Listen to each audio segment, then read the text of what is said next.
You ask Tiger to solve. This deals with linear equations with one unknown. The final result is n equals 8. Let's solve it step by step.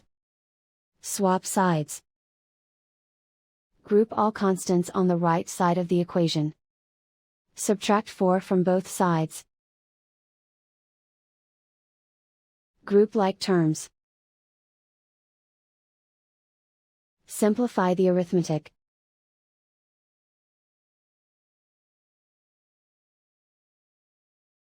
Isolate the n. Divide both sides by -7.